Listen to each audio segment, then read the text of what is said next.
what role are they playing, really?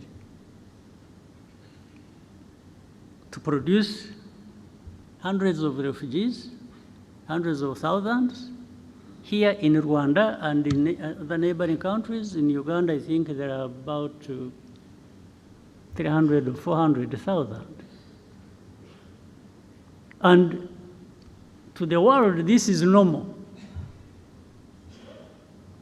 Yeah, that is how it happened here when people are being killed. Here in '94, some people are saying, no, this is, it's like,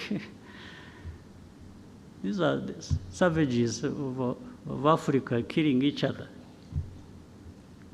Some people are saying that. We are savages killing each other.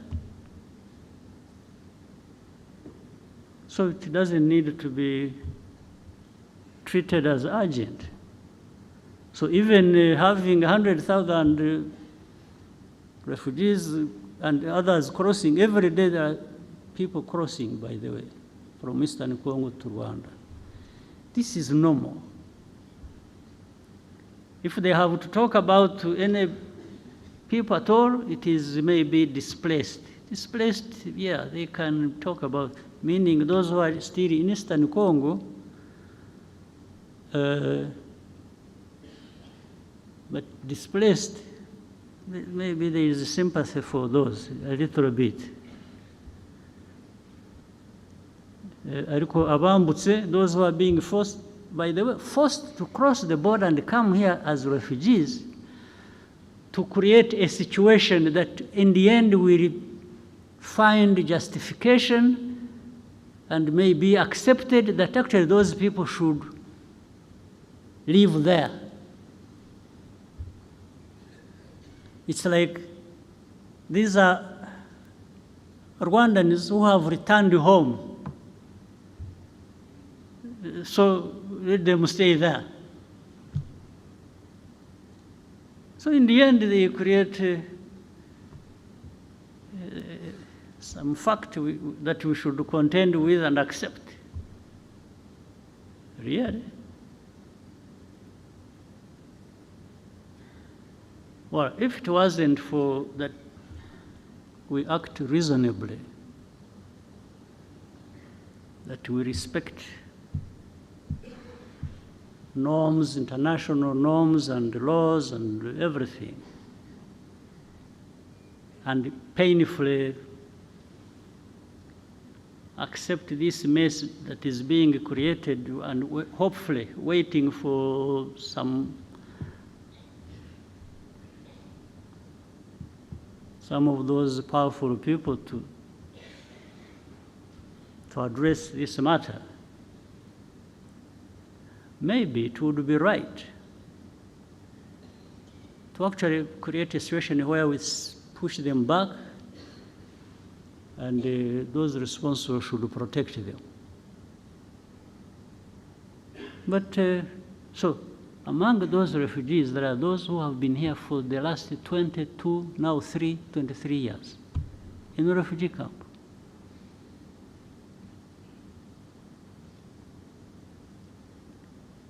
Well, those are like the years I spent in a refugee camp myself. So I know what it means. Myself, I spent those same years in a refugee camp.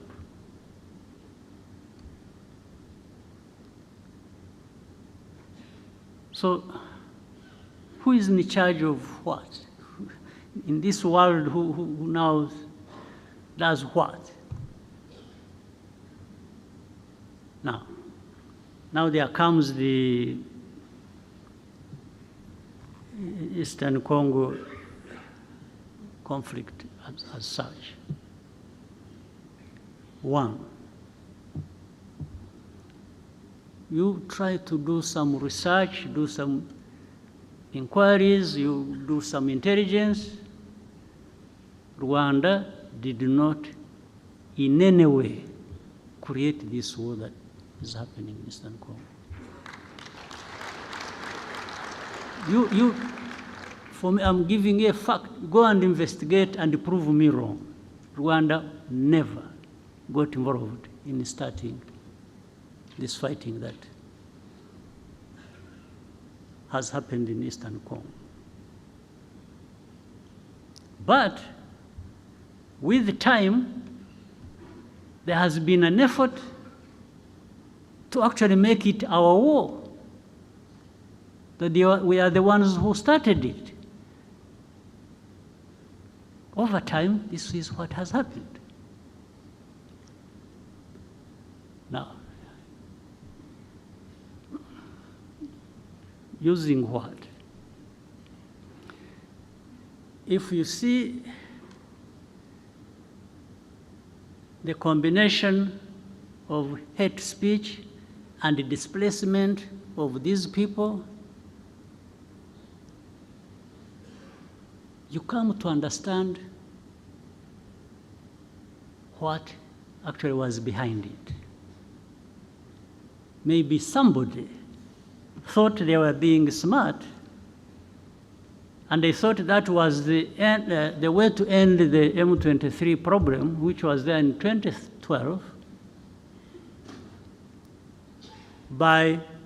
because there is ethnic cleansing, pushing these Tutsis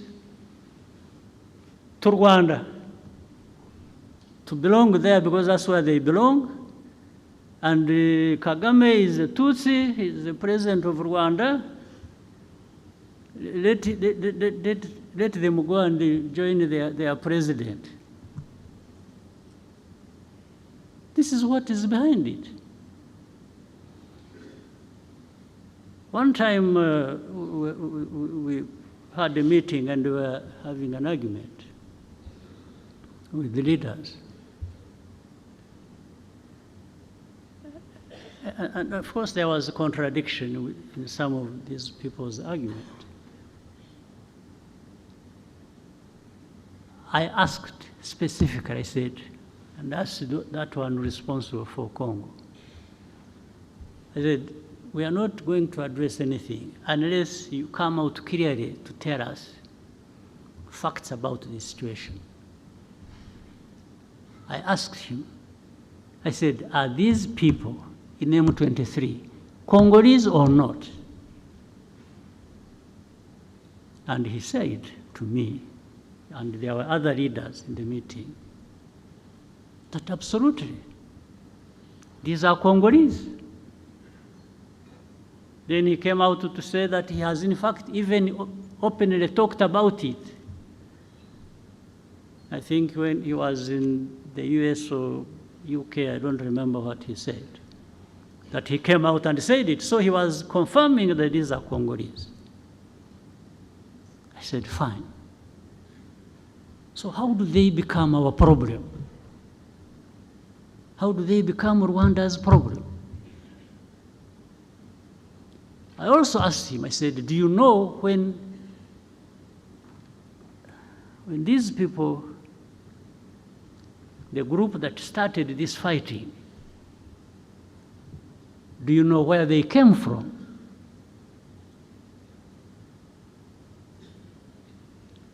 In fact, before he answered,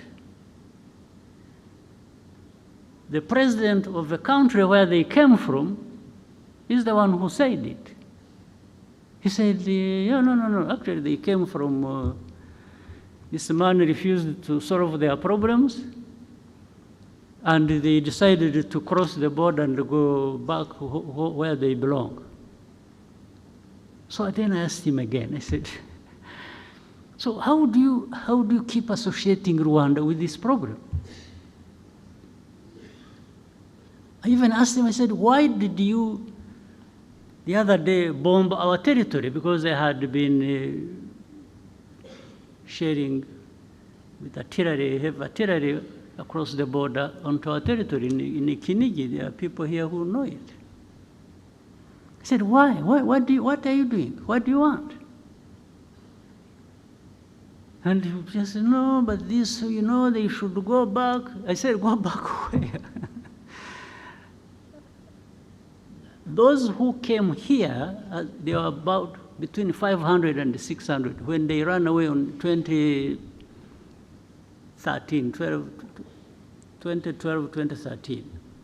There are those who crossed and came here, about between 500 and 600 fighters with their arms. What we did, we put them in a camp in, what is this, former Kibungo, Ngoma areas. That's why we put them as refugees. And we removed the arms, actually handed back the arms to government in Kinshasa. This they know, they can't even deny.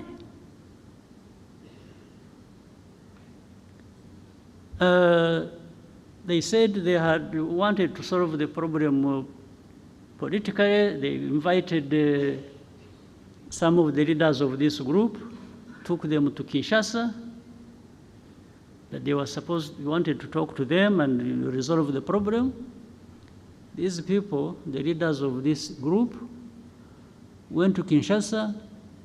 They are put in a hotel, spent 5 months without seeing anybody to talk to them until they left. Of course, they left heavy bills behind in the hotel. Nothing else. Now, but when you see, then you would see you saw in the statements of different organizations and so, blaming Rwanda for M23 conflict in Eastern Congo. I cannot tell you the reasons exactly why that would be happening. Now, but I would ask people so. You may associate us with M23. You may blame us for everything, M23. What do you say about FDLR that is in Eastern Congo for the last 30 years, more or less? I thought even the forces, the UN forces that were put in Eastern Congo or in Congo were put there to actually address this problem and maybe other problems, but this one was the main one. But you've been there for decades. It has been so costly, but the problem is still there. And then some of them tried. The government said, no, they are not there, we don't have FDLR, and then we would give them names, but these are the leaders, 1, 2, so and so and so and so and so, they are in this location. In fact, I one time told the president of DRC, I said, you don't know that these people are there in this place, that place, and they've been even manning roadblocks and they collect taxes. He says, so he remembered. he remembered that has been happening. So I said, so what are we talking about? You have FDLR who have taken over territories in Eastern Congo and are collecting taxes, and you are telling me they are not there? So anyway, when all this came to some point, and this war was raging, and this time it turned into where the government in Kinshasa wanted to demobilize the people. They thought they would now throw M23, push them into Rwanda. And this still remains, by the way, the aim. This is the goal.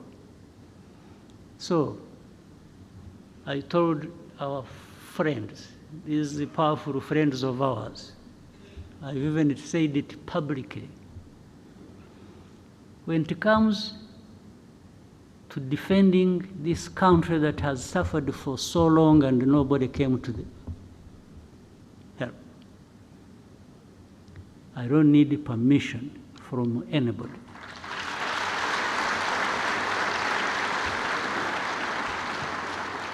To do what we have to do to protect ourselves. I will say it in broad daylight. I have said it to those who matter in this problem. And that's what is going to happen. You go home, sleep, don't do anything. There will be nothing crossing these borders of this small country of ours. If anybody attempts,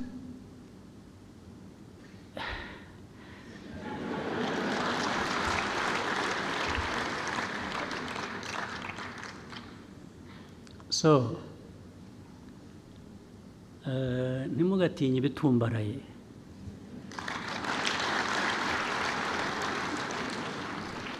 Sometimes birimo ubusa. Haba harimo umwuka. Umwuka, a balloon. A balloon, you need a needle. Just ibyari birimo ukayoberwa aho bigiye. Ntimugatinye ibitumbaraye. And I'm saying this, not only that. Ikindi nuko, where we have been,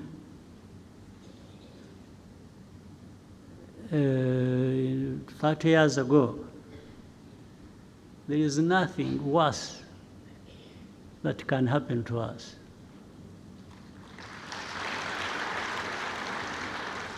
Also,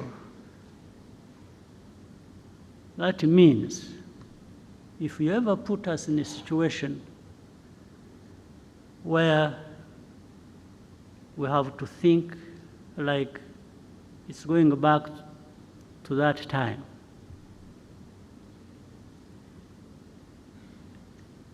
then we have nothing to lose. We will fight like people have nothing to lose. And somebody will pay the price other than ourselves.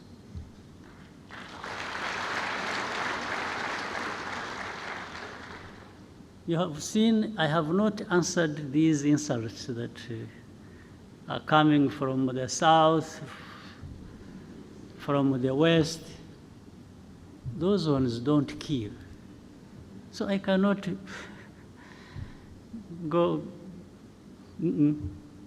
that's not us. But they learn something with time. They learn something that they made a big mistake. Absolutely, a big mistake.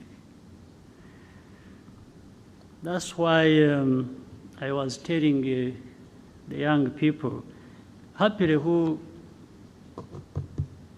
seem to be like in those years when we were still young. I've seen our young people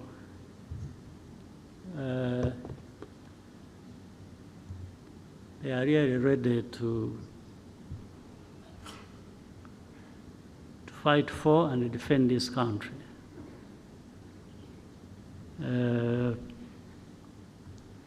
But we don't provoke any situation. We don't, in fact, we've even refused to be provoked. We are provoked and we ignore it for as long as it hasn't crossed a certain line. But the rest, these are just words, people talking and here and there, blaming us for everything. And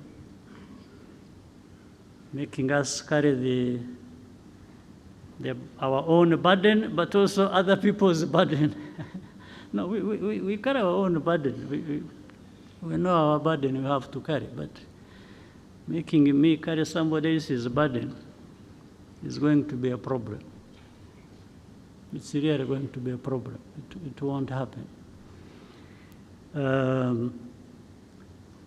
So, for the defense of this country,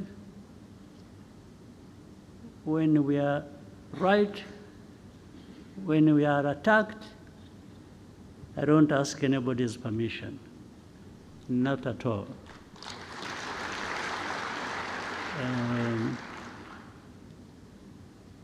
So the country is safe, is secure, and will always be.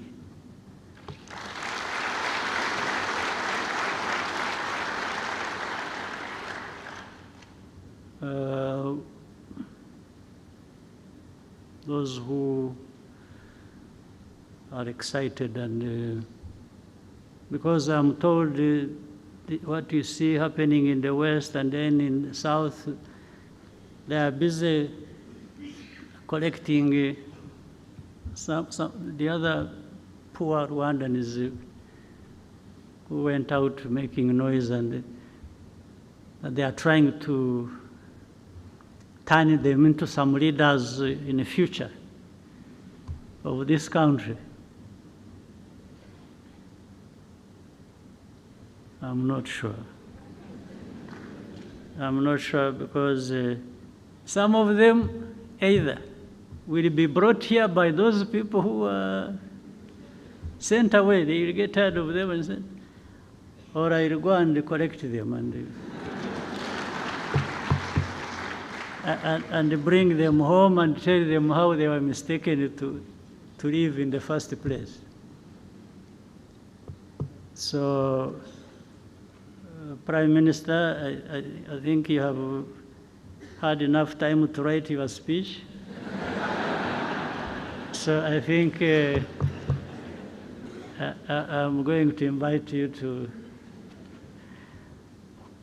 So I wish you a good year. I wish you happy life and many years ahead. So, asanteni sana.